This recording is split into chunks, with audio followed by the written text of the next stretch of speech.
Buenas noches y bienvenidos a Signo Pesos, la economía al alcance de su pantalla. Estos son los temas claves de hoy.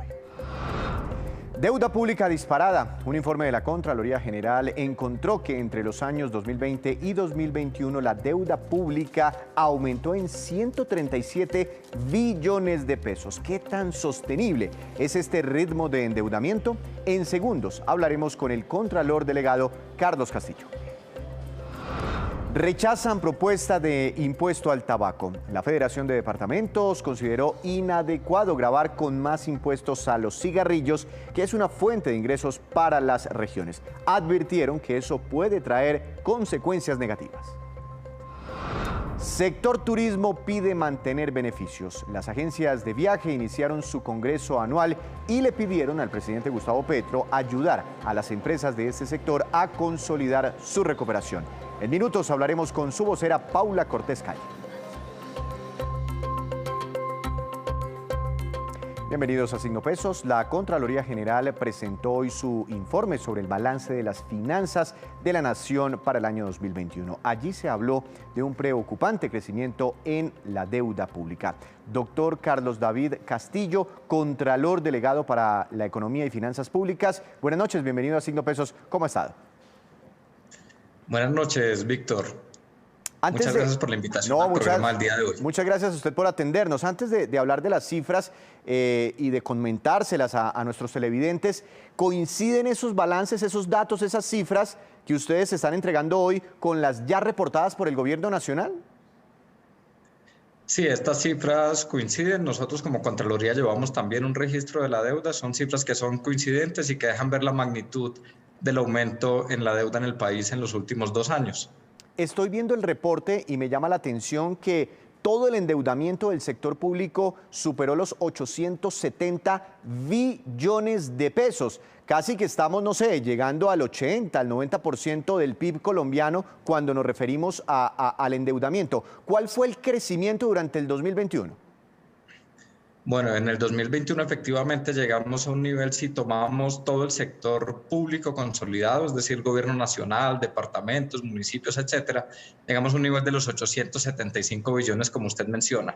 Esto está alcanzando ya casi el 75% del PIB de la nación. 75%. ¿Y cuál fue el crecimiento el año pasado? ¿Fue desbordado, fue atípico o fue más o menos razonable?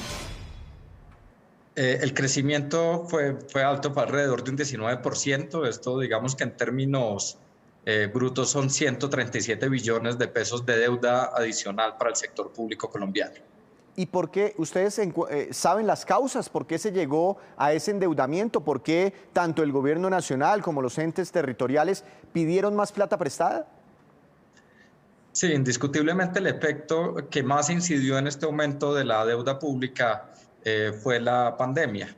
Durante la pandemia tuvimos una disminución en los ingresos del país, tuvimos también un aumento en el gasto para poder solventar las necesidades de la población y eso al final lo que nos empezó a ocasionar es que tuviéramos un déficit fiscal más elevado que tuvo que ser cubierto con deuda.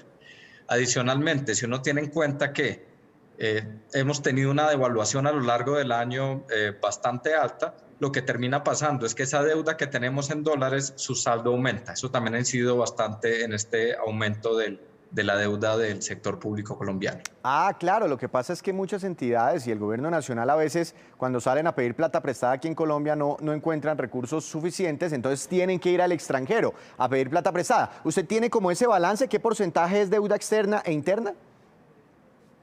Sí, de hecho de la deuda total ya llevamos 400 billones que son deuda externa, eso es 34% del PIB, y 475 billones corresponden a deuda interna.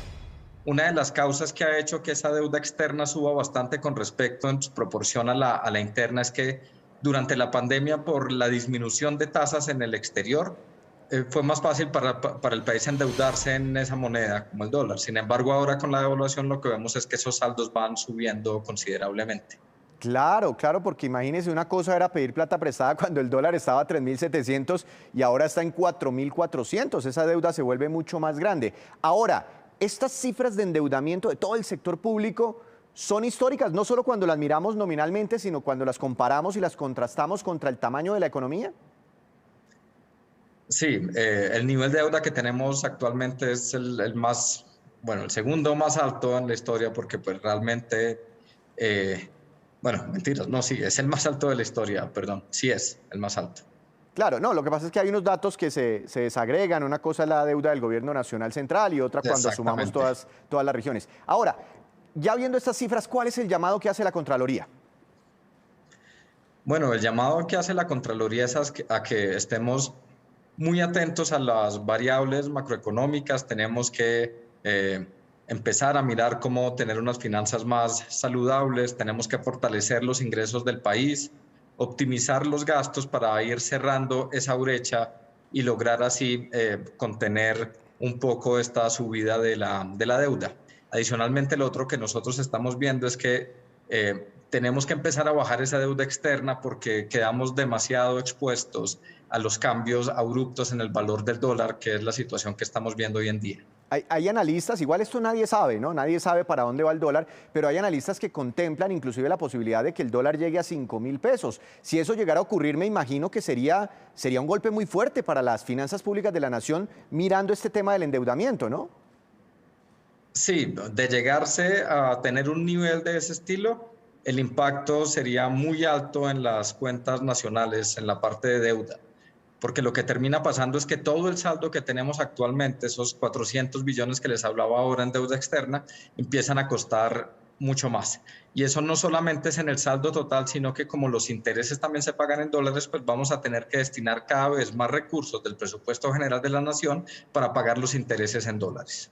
Claro, ese es un tema. Y de pronto recortarle a otras cosas, ¿no? A inversión social, a inversiones públicas en nuestro país. Ahora, Contralor, este nivel de endeudamiento puede llegar a convertirse en algo insostenible, es decir, que en algún momento nuestros ingresos no sean lo suficientes para ir cubriendo paulatinamente los pagos, las amortizaciones.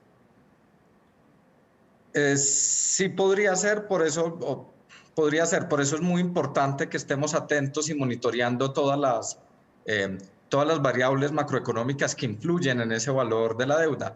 Hay dos variables sobre las cuales nosotros llamamos la atención en este momento y es uno, la tasa de cambio por la proporción de deuda externa que tenemos y la segunda sería estar muy atentos al crecimiento económico. Resulta que una... nosotros tenemos una deuda PIB de cierto tamaño, pero si el crecimiento económico de la nación se vuelve más alto, pues esa deuda con respecto al PIB cada vez va a ir bajando más y va a ser más sostenible los pagos de intereses. Si nosotros en este momento como país hacemos, por ejemplo, un recorte muy fuerte del gasto en una coyuntura como la actual donde están subiendo las tasas de interés, pues lo que podríamos hacer es desacelerar el crecimiento económico y eso también nos podría pegar y hacer que cada vez esa deuda sea más alta con respecto al PIB y tener de alguna manera algún riesgo de que en algún momento se vuelva insostenible. Muchos analistas dicen que de los 25 billones de pesos que se piensan recaudar con la reforma tributaria, por lo menos en el primer año, una parte de esa plata debería ir a pagar deuda o por lo menos a mantener estable el endeudamiento, cubrir algo del déficit fiscal. ¿Ustedes qué creen desde la Contraloría? Bueno, eso es algo que hay que mirarlo con mucha atención. Habría que mirar qué proporción de lo que se recoja con esa reforma tributaria puede ir a mejorar las finanzas públicas y qué proporción puede ir a, digamos, a proyectos, como por ejemplo proyectos productivos que nos permitan en un futuro diversificar nuestra actividad económica y poder tener una mayor exportación. Porque al final del día lo que termina pasando es que si tenemos un mayor crecimiento económico a través de la inversión en proyectos productivos, pues vamos a tener mayores ingresos, que eso a su vez va a volver más sostenible el pago de la deuda futura. Claro, claro. Ahora, las regiones, ¿qué tan endeudadas están? Los entes territoriales, no sé, de pronto algunas empresas que tienen capital público. Sí, pues la deuda de los departamentos y municipios finalizó el año 2021 con 22 billones de pesos. Eso está dividido en deuda de los departamentos, que son 5,6 billones de pesos, la de las capitales 12,6 billones de pesos y los municipios no capitales 4,06 billones de pesos. Entiendo. ¿Y eso es grave o también es manejable? Pues son otras variables que también tenemos que empezar a mirar con cautela en las regiones. Venimos de un periodo donde fue digamos, fue muy importante utilizar la deuda para poder solventar las necesidades de la población, pero tenemos que empezar a hacer esos ajustes fiscales que nos permitan retornar a unos niveles más sostenibles de deuda. Claro. Una última pregunta, doctor Castillo, y el tema es demasiado interesante porque entendemos la magnitud del endeudamiento que tenemos como país, y es que ustedes como que encontraron algunas anomalías o emitieron algún concepto no razonable sobre unas cuentas de la nación, del presupuesto, y me llama la atención la cifra, por unos casi 50 billones de pesos. ¿Eso qué significa? Sí, puntualmente eso se hizo en el informe de la Cuenta General del Presupuesto y del Tesoro. Nosotros anualmente lo que hacemos como Contraloría es revisar el presupuesto general de la Nación a través de las auditorías que se hacen a cada una de las entidades y emitir una opinión que puede ser razonable o no razonable sobre el presupuesto. Aquí particularmente estos 50 billones que hemos encontrado en correcciones, ¿de dónde salen? Salen de malas clasificaciones en el presupuesto. Es más un efecto, digamos, es un efecto más metodológico, o sea, no es que... no es que se hayan robado esa plata. No existen ni que se haya perdido, no. Okay. Es un efecto metodológico por la mala utilización de una figura que es la figura de reservas presupuestales. Esa figura que es más de carácter excepcional, fue utilizada por encima de los límites que se permiten normalmente en la ley. Entonces, ahí pues lo que hacemos nosotros como Contraloría es expresar que con esa información en el presupuesto consideramos que la opinión es no razonable e invitamos al gobierno nacional a que haga un mejoramiento del reporte de esas cuentas para tener un panorama más claro acerca de la utilización del presupuesto general de la Nación. Pues bueno, son muchos los llamados de atención desde la Contraloría. Doctor Castillo, muchas gracias por contarnos aquí de primera mano estas cifras del endeudamiento de la Nación. Feliz noche. Feliz noche para usted también. Muchas gracias por la invitación. Así está entonces la deuda pública de la Nación. En más información, en el Congreso avanza la idea de incluir, precisamente, de incluir en la reforma tributaria un impuesto al tabaco que podría generar 1 billón de pesos de recaudo adicional. Sobre este tema se pronunció hoy Didier Tavera, director ejecutivo de la Federación Nacional de Departamentos. Veamos. En los últimos días crece la conversación en torno al aumento de los impuestos de cigarrillos como una estrategia para desestimar su consumo y aumentar el valor del recaudo. Desde la Federación Nacional de Departamentos y los territorios coincidimos con el Gobierno Nacional en la importancia e incluso la urgencia de robustecer las finanzas territoriales, especialmente aquellas destinadas a la salud, educación y deporte, que son cobijadas bajo el hipoconsumo de licores y cigarrillos. Pero la investigación técnica y los registros históricos demuestran que el aumento indiscriminado de impuestos sobre los cigarrillos solo incrementan el consumo ilegal y el comercio ilícito. Colombia ya vivió un incremento en las tarifas efecto de la reforma tributaria de 2016 y como consecuencia de esta experiencia se comprobó que existe una correlación entre el alza de los impuestos y el aumento del contrabando, siendo este incremento una de las principales razones para que el consumo de productos de contrabando pasara del 13% en 2016 al 34% en 2020 y que la venta de producto legal cayera hasta en un 20.4%. Hoy desde la FND cuestionamos la efectividad de esta medida que no significaría necesariamente una disminución en el consumo, sino un cambio de producto legal a ilegal. Y con este, el aumento de los graves delitos conexos al contrabando, como la delincuencia, el terrorismo y el narcotráfico. Hacemos una breve pausa, pero cuando regresemos, espere. Ecopetrol anunció hoy un importante paquete de inversiones para los próximos 2 años. Ya les contamos. Regresamos a Signo Pesos. Las agencias de viajes y de turismo tuvieron hoy su primer encuentro con el presidente Gustavo Petro durante la instalación de la vitrina anual de este sector, donde pudieron hablar de frente, entre otros temas, de la reforma tributaria. Doctora Paula Cortés Calle, presidenta de ANATO, buenas noches. Bienvenida a Signo Pesos. ¿Cómo le ha ido? Buenas noches, Víctor.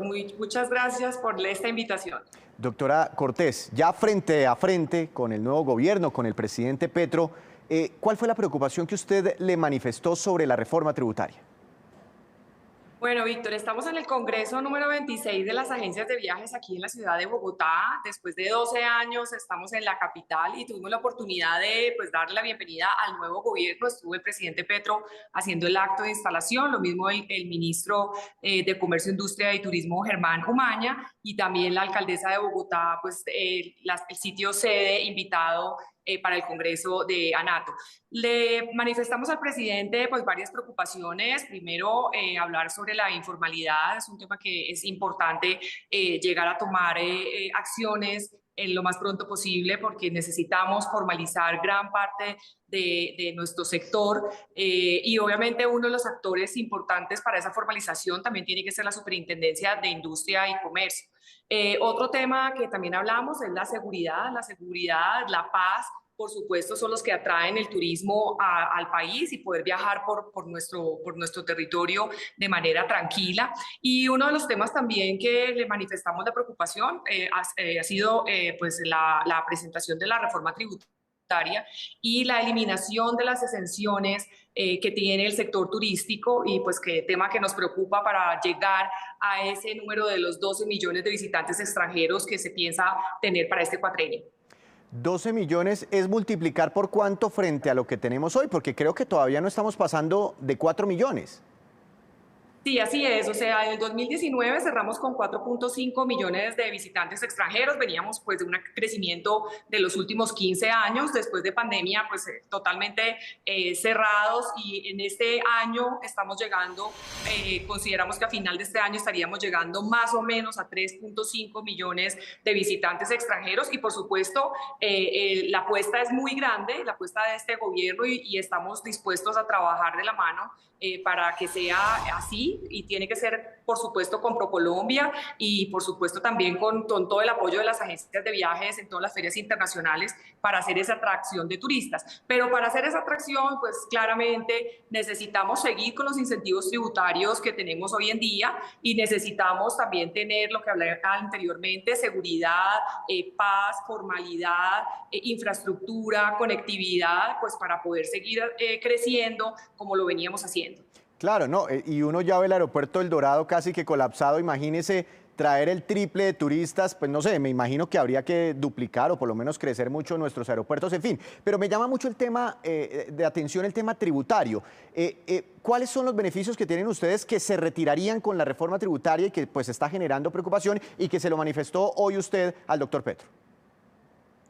Los beneficios que tiene hoy el sector de turismo es un 9% en la renta, en los servicios ecoturísticos, en los servicios de agroturismo y en los hoteles que también pues tienen en las ciudades de menos de 200.000 habitantes. Hay otro tema y pasarían al 35% la renta general.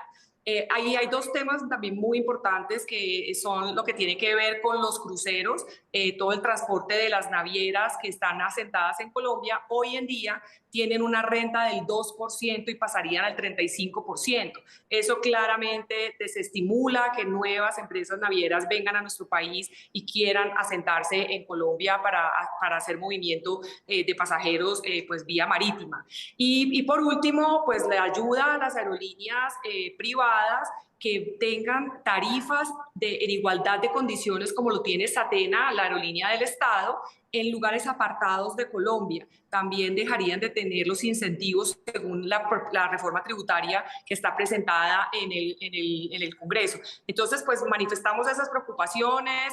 Vamos a tener en la próxima semana mesas de trabajo, vamos a hacer presencia en el Congreso de la República el día lunes y el miércoles, que también va a estar el ministro de Hacienda y, por supuesto, pues nuestro ministro de Comercio, y veremos qué pasa. Seguiremos insistiendo porque para seguir creciendo en el sector turístico, pues obviamente necesitamos un empujón más, tener estos beneficios por lo menos para el 2023. Ahora, hoy en día pues como que se ha puesto muy de moda comprarse de una vez el paquete turístico, porque pues uno ahí se ahorra tiempos y a veces hay inclusive promociones interesantes, en fin. ¿Ese paquete turístico como tal que compro hoy en día goza de algún beneficio tributario que de pronto se pueda llegar a eliminar con esa reforma tributaria? Sí, efectivamente, ese paquete turístico hoy está exento de IVA por la reforma tributaria actual hasta diciembre del 2022. Lo mismo que el IVA del 5% en los tiquetes aéreos. La reforma actual que se presenta al Congreso de la República no habla absolutamente de IVA, no modifica, no incluye nada que tenga que ver con IVA, pero esa sí ha sido una petición también que le estamos haciendo al Gobierno Nacional de poder continuar con estas dos exenciones, con estos dos beneficios, un año más por lo menos, mientras que la industria se recupera.